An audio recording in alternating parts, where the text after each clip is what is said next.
जालिम बादशाह की सबक आमोज कहानी पुराने वक्तों की बात है कि एक बादशाह अपनी सल्तनत में जुल्म और सितम के लिए मशहूर था।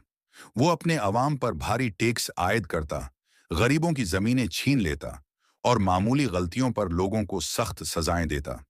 उसके दरबार में किसी को सच बोलने की हिम्मत न थी, क्योंकि सच बोलने वाले को कैद या मौत की सजा दी जाती थी। एक दिन एक दरवीश बादशाह के दरबार में आया।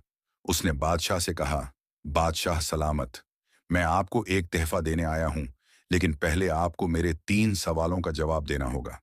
बादशाह ने तंजिया लहजे में कहा, पूछो, मैं हर सवाल का जवाब दे सकता हूं। दरवीश ने पूछा, पहला सवाल, दुनिया का सबसे बड़ा दुश्मन कौन है? बादशाह ने जवाब दिया, जो मेरे खिलाफ हो वो मेरा दुश्मन है। दरवीश मुस्कुराया और बोला, गलत। सबसे बड़ा दुश्मन वो है जो अपनी जात के गुरूर में मुब्तला हो।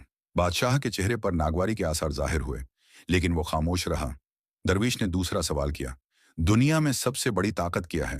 बादशाह ने कहा, मेरी फौज और खजाना। दरवीश ने कहा, गलत।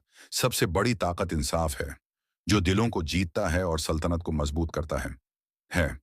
अब बादशाह का सब्र खत्म होने लगा था, लेकिन दरवीश ने तीसरे सवाल से पहले कहा, ये आखिरी सवाल है, दुनिया का सबसे बड़ा अंजाम क्या है?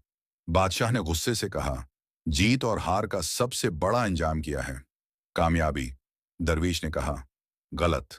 सबसे बड़ा अंजाम मौत है, जो हर जालिम और आदिल को बराबर कर देती है। ये कहकर दरवीश खामोश हो गया। बादशाह कुछ लम्हे तक सोचता रहा, फिर बोला, ये सब बातें तुम क्यों कह रहे हो?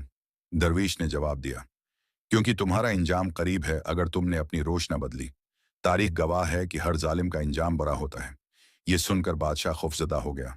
उसने फैसला किया कि वो अपनी जिंदगी और हुकूमत को इंसाफ और नेकी की बुनियाद पर चलाएगा। उस दिन के बाद उसने अवाम पर जुल्म बंद कर दिया, टैक्स कम किए और इंसाफ को फरोग दिया। सबक, जुल्म चाहे कितना ही ताकतवर क्यों ना हो, उसका इंजाम हमेशा बुरा होता है। इंसाफ और नेकी ही हकीकी ताकत है, जो इंसान को इज्जत और दायमी कामयाबी देती है। अगर आपको ये सब कमूज कहानी पसंद आई है तो लाइक और सब्सक्राइब करें। शुक्रिया।